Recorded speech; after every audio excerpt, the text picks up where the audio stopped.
Why not? Ah, okay. Thank you, sir.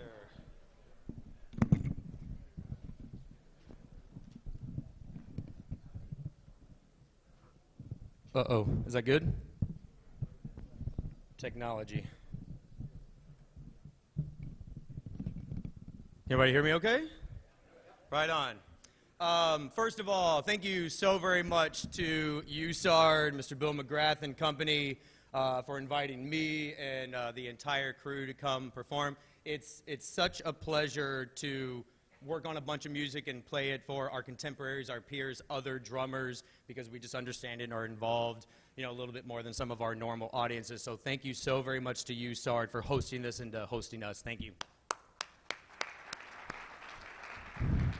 Right on, cool. So this presentation is similar to a lot of ones that I've done. It's called the Scottish Rudiment Project. It's a little bit different if I were to do an introduction to Scottish snare drumming. A little different because this convention, I feel, is about sharing, right? I don't want to just demonstrate for you a whole bunch of stuff. I'm very interested in something that's more applicable for each of you. My goal, my aim in doing things like this is to share what I've learned in these other worlds of music, but introduce you to a way that you can use them in yours. So in other words, yes, Scottish snare drumming is this very unique thing. It's often seen from afar, commonly misinterpreted. There's a lot of myths and legends about what it is. I'm going to tell you a little bit about what it is. But more importantly, I want you to take it home, mess around with it, and come up with your own cool stuff, right? So the first thing we played for you is called an MSR. This is true blue Scottish snare drumming. Whether you're in one of the lowest grades, grade 4, grade 5, all the way up to grade 1 of the professional level, the golden standard in competition is the MSR. And MSR is a simple acronym for March, Strathspey, and Reel. All that is 3 contrasting tune types: a Scottish march, followed by a dance, a Scottish strathspey, super unique thing. You often see the dancers doing something like this. And then a reel, and a reel, R-E-E-L, is like many reels that maybe you've studied in playing Bach or even fife and drum corps land. You play a lot of reels, only we swing our reels in an MSR. So that is the only example of true blue Scottish snare drumming we're going to do for the rest of this clinic. And I want to show you a little bit about what it is and why it is, and then the rest of the clinic we're going to focus on applying it to this plethora of instruments you see from a whole bunch of other different worlds. Right on?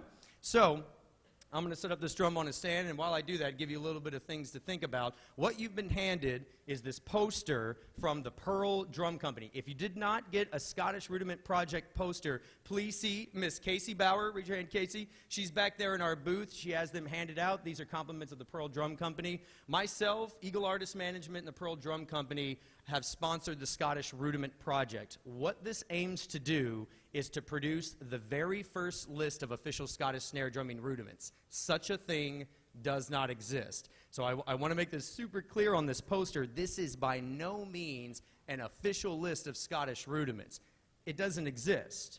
What we're doing is polling the top 200 Scottish snare drummers in the world. The criteria is simple. If you have led one of the top bands in the world, if you've led a grade 1 band or if you've led a grade 2 band, you get to take the survey.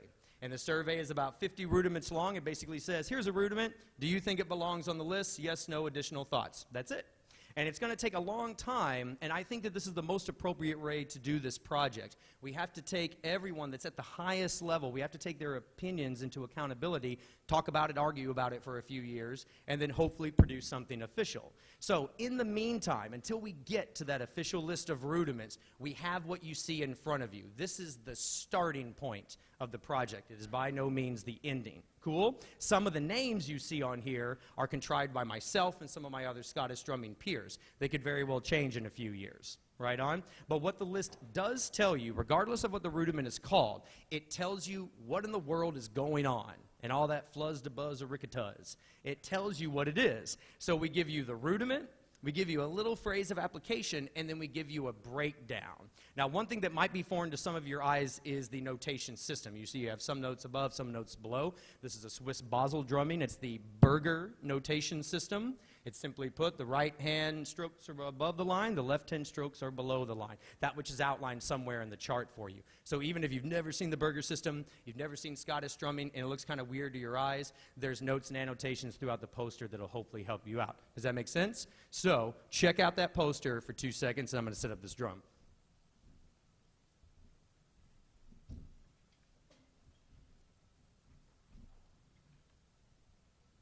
All right, cool.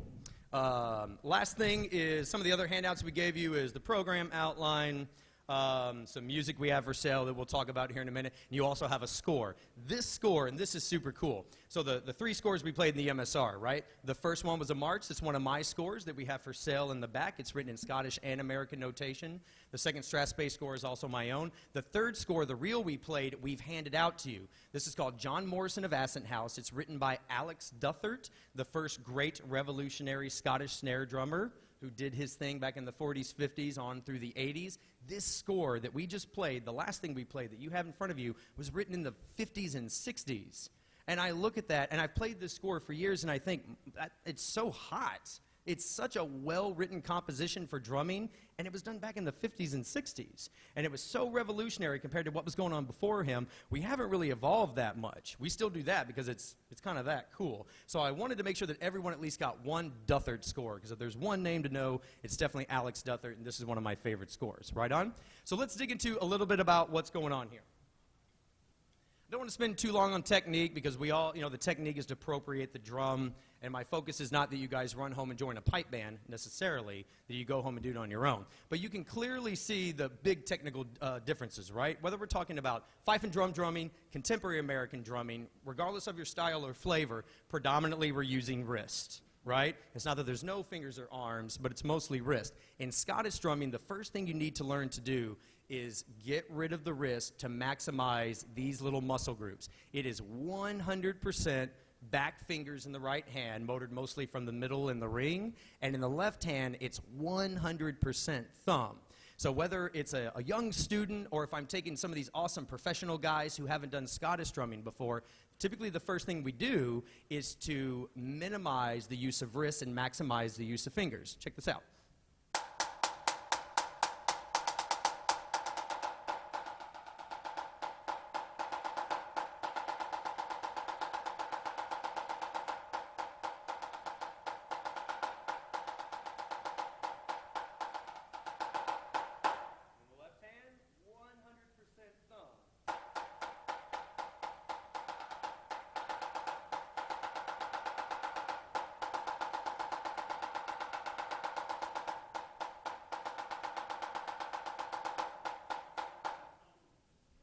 Right? It's like the exact opposite of everything you've been taught from day one in drumming, right? And this is a really important thing to realize. The big physical difference in the left hand between Scottish drumming technique and any American technique is this. I consider this a 2-point fulcrum, right? This connection, because I'm holding back here, and I also use this connectivity right here, yeah? In Scottish drumming, it is a true 1-point fulcrum. Now, it's not to say we never use wrist or we never let those fingers creep in there, but straight up, if you're going for a dark sound like we are in American drumming, you need more meat on the stick. We're going for the lightest, brightest sound possible in Scottish drumming, so we have to reduce the meat on the implement so we get that brighter sound. Does that make sense? And even you'll see when I'm playing on some of these other drums, my hands will occasionally kind of go back and forth between American technique and Scottish technique. When I was marching drum corps, I marched for the Phantom Regiment from 01 to 02. We had a super staccato technique that was 0 fingers and all wrist, right? And I did that for about 3 solid years. And it took me a long time to kind of break out of that mold, because when I was in music school learning marimba, tambourine, timpani, everything else, I always felt so stiff because I spent all summer and all year long trying to learn how to do this. And one of the big benefits I've really felt from Scottish drumming is it's helped me realize how to maximize these 3 muscle groups, how to utilize my arm when I need it, how to utilize my fingers when I need it. The wrist I had down, right, because I'd been doing that from day one. you know? So the first thing, if you want to kind of explore the pipe band flavor, the pipe band technique, you have to eliminate the wrist and just focus on the fingers, right? That, from there, to each his own. There's a lot of different flavors. You watch 10 guys that know how to play, they're going to play 10 different ways, you know? And as far as stylistic concerns, now we can actually dig into a few rudiments, okay? I want to show you, let's see, I want to show you one of the more unique rudiments, and that is the Scottish drag. It's outlined in your chart. We have a drag tap, another vocab, but a Scottish drag is not like an American drag, which is a double stroke and a single stroke.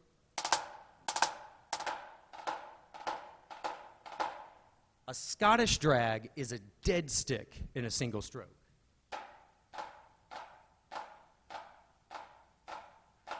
Not a buzz stroke, but an actual dead stroke.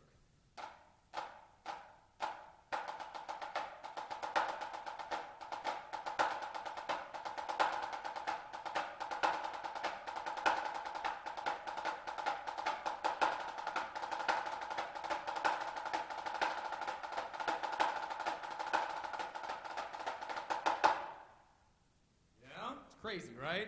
You gotta learn to play this dead stick in the middle of all those single strokes. That's a little excerpt from a piece I wrote called Salute to Marty Hurley, one of the most influential drummers in my life and a man who I never actually met. That salute is also back there in the back if you're interested in that music. But that sort of drag vocab is super, super common in pipe band drumming and very unique because it utilizes the dead stick, and you have to play it around all that junk. It's nuts. But that's a pivotal part of learning this thing. And that drag, keep your eyes and ears and out for that. It's a very particular color on this instrument, but we're going to use it all over the place because it can be used on rope drums. It can be used on orchestral and American drums, so on and so forth. Super cool thing. I'm going to talk about one other rudiment. This is one of the buzz roll rudiments, and it's called a trislet. Check this out. I'm going to play it open, closed, open for you.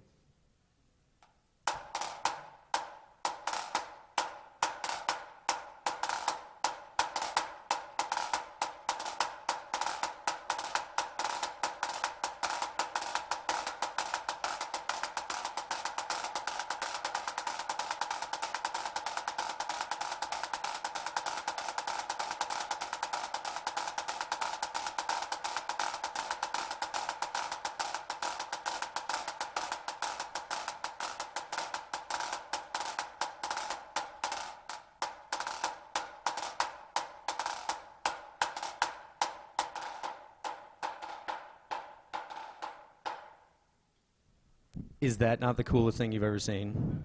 Right? That is so awesome. The first time I heard that, it blew my mind. And, you know, if there's a second name to know in Scottish snare drumming, it's a man named Jim Kilpatrick, billion-time champion, awesome guy.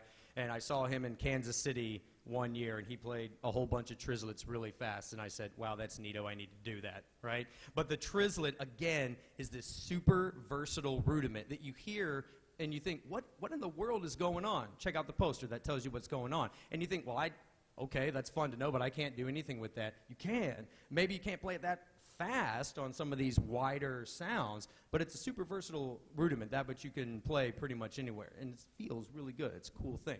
Okay, so the next thing I'm going to play for you is a piece of mine called A Fair Groove Indeed. So I said before we played an MSR, True Blue Scottish drumming, and that's all we're going to do today. This next piece is not Scottish snare drumming. I'm playing with Scottish sticks. I'm playing on a Scottish drum, but it's fusion drumming, right? I wrote this piece in about 2009 or so, and it was my first attempt at trying to take my fife and drum corps experience, studying the Pratt book and Wilcoxon and everything under the sun, my experiences in Phantom Regiment and college marching bands and stuff. At that point, I was going on about 10 years or so of pipe band drumming, and I wanted to try to write something that wasn't any particular style, but fuse them all together. So again, pipe band stuff, but it's fused drumming. And again, this piece and all the pieces you see up here today is available back there for purchase thanks to Bakovich Music Publications. So this is a fused drumming solo of mine called A Fair Groove Indeed.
Thank you.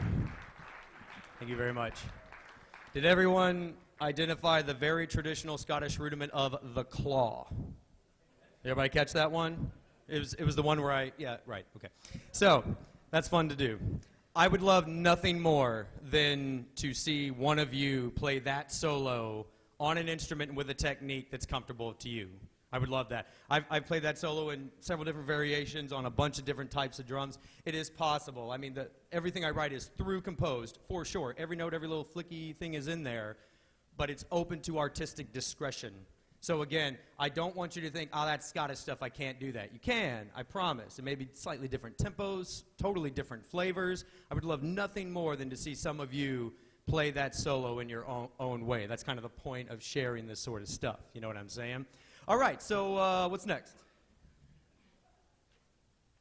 All right, next we're going to bring up two pretty awesome drummers and two really good friends of mine. We're going to bring up Mr. Mike Hodges and Mr. Will Callahan. Let's give these guys a round. This is only about a 45-minute clinic.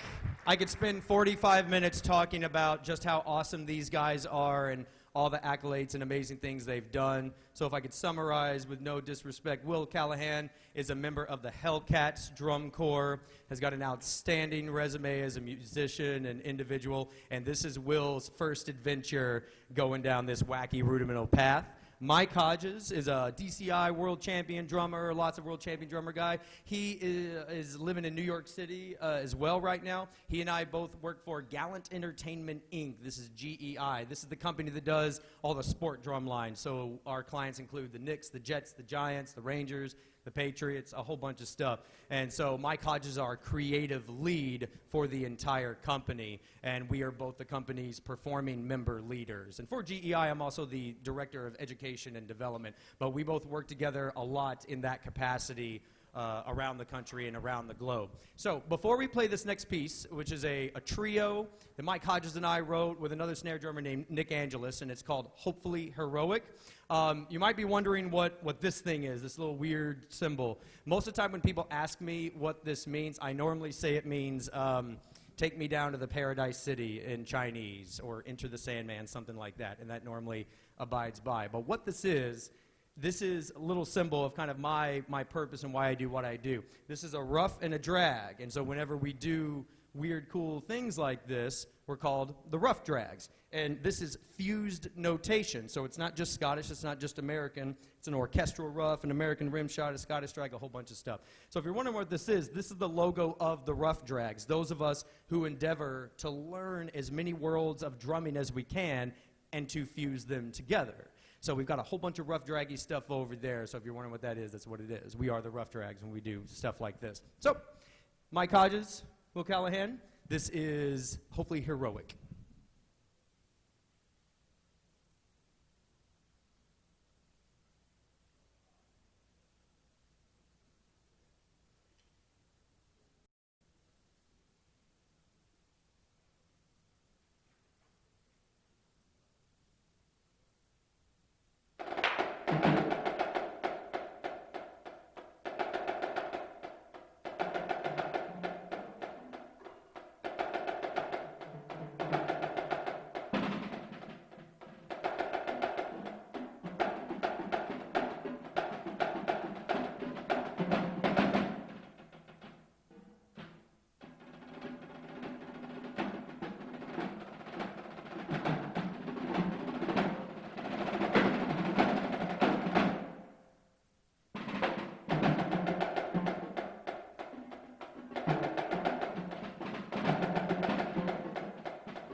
Man, those guys are fun to play with. Let's give them a hand again. Good times. Yeah. So, yeah, good stuff.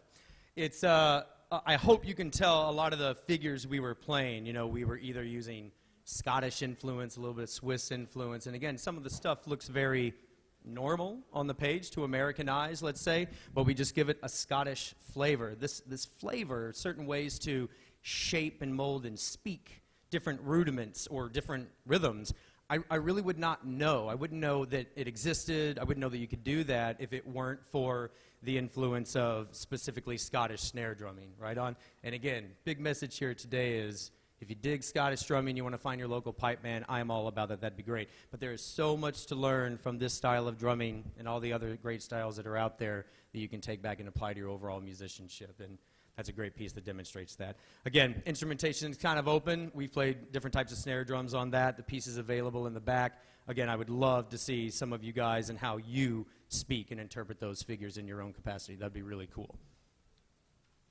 All right. How are we doing on time? We good? Okay. Right on. So more musical application.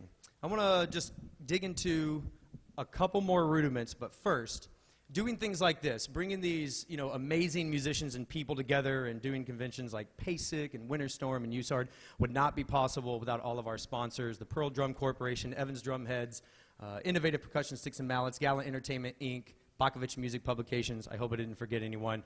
All these guys play a huge part in allowing artists to do what they do, so thank you very much to all those companies. And I've got a few handouts for some of you guys.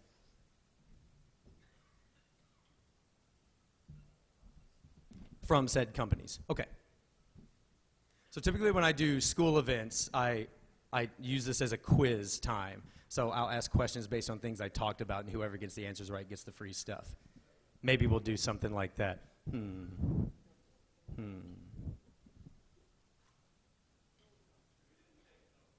How about, first of all, raise your hand if you have done some pipe band drumming, played in a pipe band, worn a kilt, etc.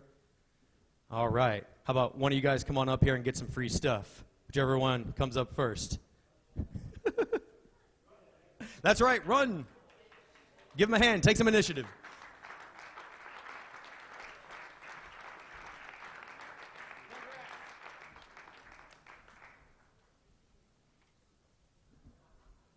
I didn't really state a lot of stuff. Okay. How about someone who is a veteran of one of our armed forces? Raise your hand, please. Someone's a veteran, would like some free stuff. Come on up for some free stuff. Lee, Karen, you get lots of free stuff. Come on up. Any veteran can come up here. I definitely would love to hand you guys some action.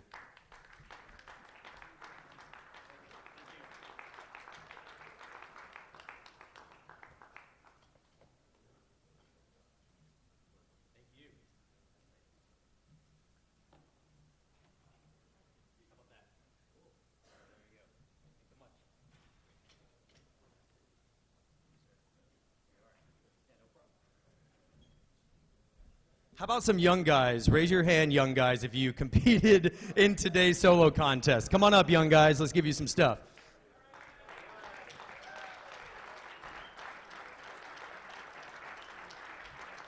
There you are.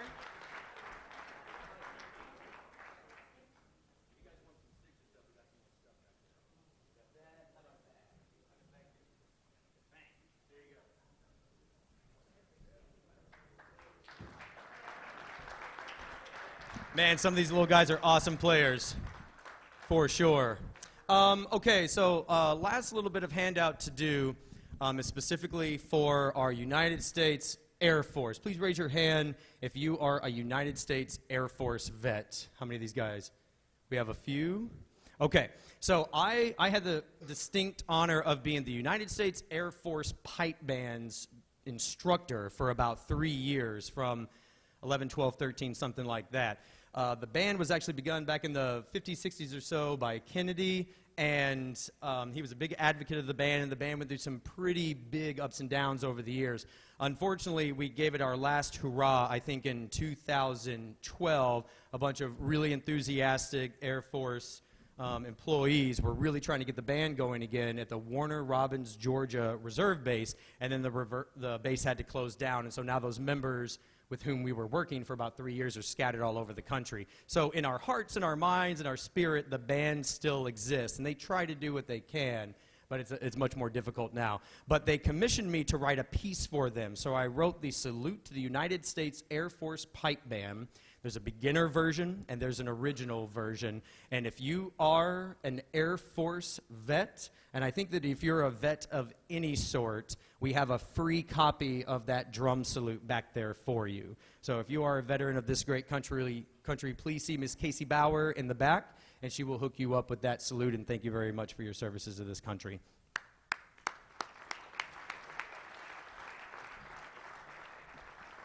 All right. I would love to speak with any of you guys about any of this stuff. Again, I think this convention is all about sharing. I'll be here all weekend to hang out, drum, answer anything about Fluzz to Buzz stuff. But right now, what I'd like to do is bring up our last crew of rough drags. Again, it's impossible to go down the list of accolades and accomplishments that all these guys have, but suffice it to say, you are seeing some of the very best in the world: contemporary American drummers, fife and drum corps drummers, Scottish drummers, and Swiss drummers all together. And when we do fun projects like this, you have to know a little bit about all the styles. So if you're a Scottish drummer, you've got to learn some American drumming with me. If you're an American drummer, you got to learn some Scottish with me, and we all got to learn some Swiss drumming from Lee Karen, right? You have to know a little bit about everything to play these pieces, and that's what makes it so special to bring these guys together. This piece has been played a few different times now. We've got a percussion ensemble version. We've done it at several universities in several countries. We did it as a huge rough drag drum line for PASIC back in 2014, super cool. And this instrumentation you see, it's the same piece of music, but this is the first time we're ever trying to do this. In fact, exactly the second time we've ever ran it. It's going to be interesting. So this is the last piece we're playing for you today. It's another fused work of drumming for mine. It's called A Place for Everything, because that is really one of my bigger messages and purposes with my career in drumming. We all think we're very, very busy and we have to learn this and we don't have time for that. But I really do think that there's a place in our lives and in our musicianship to learn from other cultures, to learn from other people, so we can bring it back and have more fun with what we do. So this is the last thing we're doing. This is the Rough Drags Drum Corps for USARD 2016, and this is A Place for Everything. Thank you very much again, Bill McGrath, for having us out.